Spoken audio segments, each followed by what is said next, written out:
न जाने कितने अपनों ने हमारा साथ छोड़ दिया। हमारे गरीब भाइयों की रोजी रोटियां तक चली गई। लोग दाने दाने के मोहताज हो चुके हैं। दोस्तों, कोविड को लोग सबको जानता भी और पहचानता भी, पर क्या आप इसके रियल फैक्ट जानते हैं? दोस्तों, आज की वीडियो हमारी इसी पे आधारित है। नमस्कार दोस्तों, मेरा नाम है शिवांग। तो चलिए शुरू करते हैं हमारी आज। तो कोरोना वायरस क्या है? कोरोना वायरस बहुत सारे वायरसों का समूह है जो कि इंसान और जानवरों दोनों में हो सकता है। तो ये आया कहाँ से? कई एक्सपर्ट्स की माने तो ये वायरस बैट्स यानी चमगादड़ों से आया है और ये सबसे पहले चाइना के वुहान शहर में फैलना शुरू हुआ था।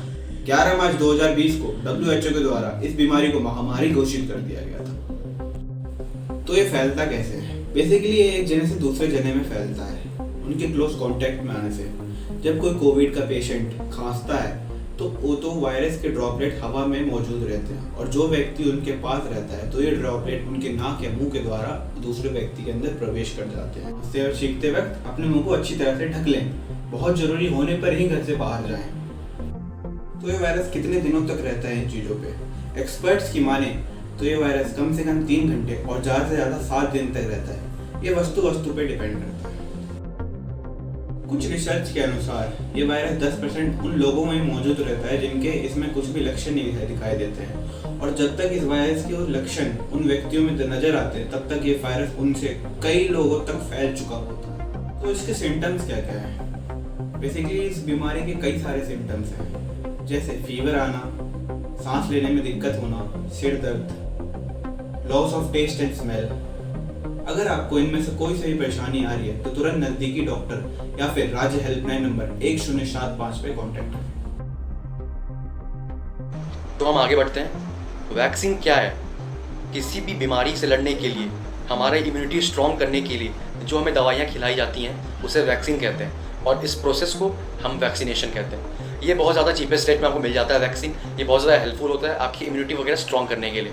तो इसके अभी भी 3 फेज़ आए हैं, तो चलिए आगे बढ़ते हैं। कोविड महामारी अपने साथ साथ काफ़ी कुछ लेके आई है। ये सिर्फ एक हेल्थ क्राइसिस ही नहीं है, ये सोशल इम्बैलेंस अपने साथ लेके आई है। इकोनॉमी को बहुत ही बुरी तरीके से इफेक्ट करने वाली है। देश की नहीं, हमारे पूरे विश्व की इकोनॉमी बहुत ज़्यादा इफेक्ट होगी इससे।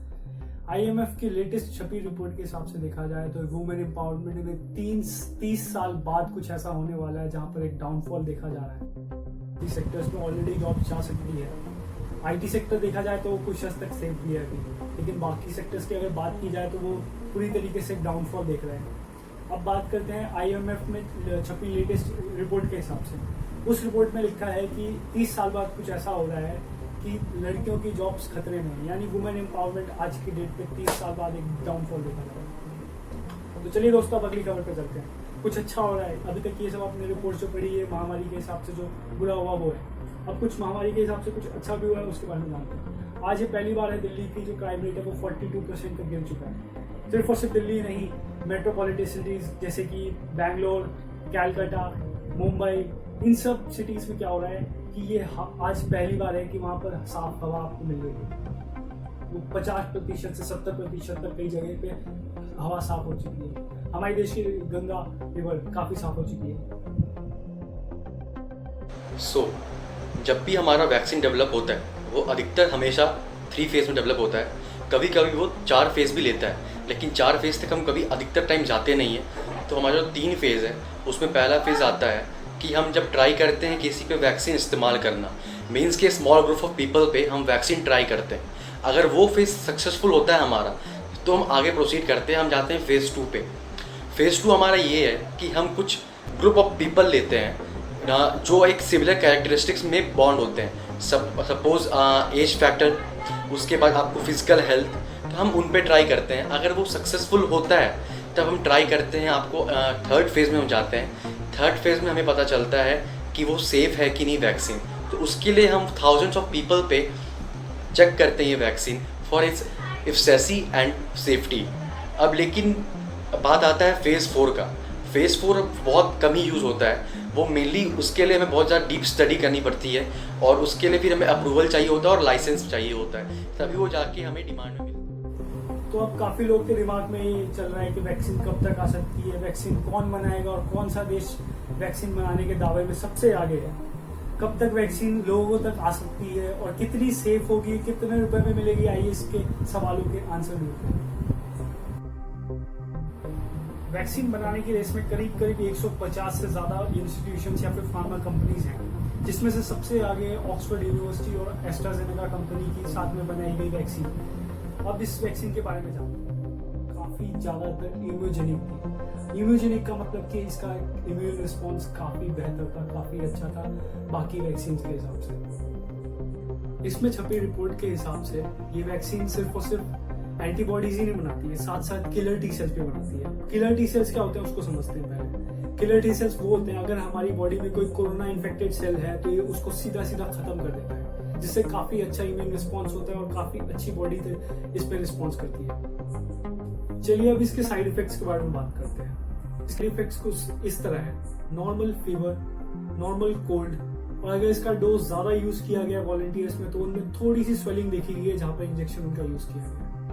आइए चलिए अब इसके प्रेजेंट हो रहे टेस्ट्स के बारे में बात करते हैं। इसके प्रेजेंटली अभी तक 3 जगह टेस्ट हो रहे हैं, जिसमें 10,000 टेस्ट हैं टोटल, जो कि ब्राजील, साउथ अफ्रीका और ब्रिटेन में हो रहे हैं। इसके आने वाले अगले हफ्ते में 30,000 टेस्ट होंगे अमेरिका में।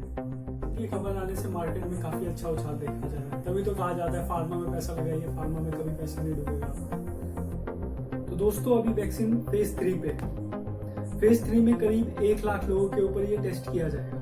अगर इसमें से किसी एक को भी या एक से ज्यादा कोई भी सीवियर ऐसा कोई साइड इफेक्ट दिखाई देता है तो ये वैक्सीन को लॉन्च नहीं कर सकते, वैक्सीन को डिसअप्रूवल मिल जाएगा और इसके बाद वैक्सीन एक प्रॉपर वैक्सीन नहीं मानी जाएगी। दोस्तों फेज 3 इसलिए भी क्रिटिकल है क्योंकि फेज 3 ही होता है जहां पर जितने भी साइंटिस्ट होते हैं इसके साइड इफेक्ट्स को कम करने की कोशिश करते हैं।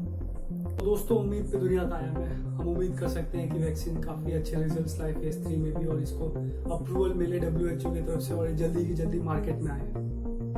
दोस्तों अब समझते हैं इंडिया का रोल इस वैक्सीन के ऊपर। इंडिया की बहुत बड़ी फार्मा कंपनी और institute serum institute of India इसमें काफी बड़ा रोल प्ले कर रही है। अगर हम अडर पुणेवाला जो कि CEO है सीरम इंस्टीट्यूट ऑफ इंडिया के, उनके एक लेटेस्ट में दिए गए इंटरव्यू को देखा जाए तो उनके हिसाब से 30 करोड़ डोजेस भारत में ही तैयार होंगे, जो कि दिसंबर तक तैयार होंगे। इसमें से 50% यानी 15 करोड़ डोजेस सिर्फ भारत में ही मिलेंगे। तो आइए अब जानते हैं वैक्सीन कितने रुपए में मिलेगी। लेटेस्ट में दिए गए इंटरव्यू के हिसाब से CEO ने कहा है कि इसका प्राइस होगा 1000 रुपए, जो कि गवर्नमेंट पे करेगी उनकी कंपनी को। उसके बाद गवर्नमेंट उसको फ्री में लोगों में सर्कुलेट करेगी, क्योंकि ये पैंडेमिक है दोस्तों, ये गवर्नमेंट का रोल बनता है कि वो सबको वैक्सीनेशंस कराए, तो इसलिए ये आपको फ्री मिलेगी, टोटल फ्री कॉस्ट पे अभी तक उनके हिसाब से। तो दोस्तों आखिरी में सबसे बड़ा सवाल जो सबके मन में है कि वैक्सीन कब तक आ सकती है। क्या वो सितंबर तक आ सकती है, क्या वो दिसंबर, या फिर क्या वो अगले साल तक आ सकती है। तो दोस्तों अगर हम सभी रिसर्च और सभी जर्नल्स को एक साथ पढ़ें और कोई अगर अपना कोई लास्ट में हम अपना कोई ऑब्जर्वेशन दे सकते हैं तो वो ये है कि हम वैक्सीन को एक्सपेक्ट कर सकते हैं कि वो नवंबर तक या फिर दिसंबर तक मार्केट में आ सकती है। अगर उससे पहले आएगी भी तो सिर्फ और सिर्फ गवर्नमेंट के पास रहेगी और वो गवर्नमेंट डिसाइड करेगी वो किसको दे सकती है, वेदर वो डिफेंस को देगी या वो किसी और सेक्टर को देगी या फिर वो उस मेडिकल स्टाफ को देगी पहले, या डॉक्टर्स और नर्सेस को जिनको सबसे ज्यादा जरूरत है इस टाइम। तो इससे बचे कैसे? इसका सबसे बढ़िया तरीका है जो कोविड के पेशेंट हैं उनसे हम क्लोज कांटेक्ट को अवॉइड करें, अपने हाथों को समय समय पर साफ करते रहें। CDS के अनुसार हमें अपने हाथों को कम से कम 20 सेकंड के लिए साफ करना चाहिए। अगर साबुन ना हो तो हैंड सैनिटाइजर का प्रयोग करें। ऐसा सैनिटाइजर ही लें जिसमें कम से कम 60% अल्कोहल हो। हंसते और छींकते वक्त अपने मुंह को अच्छी तरह से ढक लें। बहुत जरूरी होने पर ही घर से बाहर जाएं।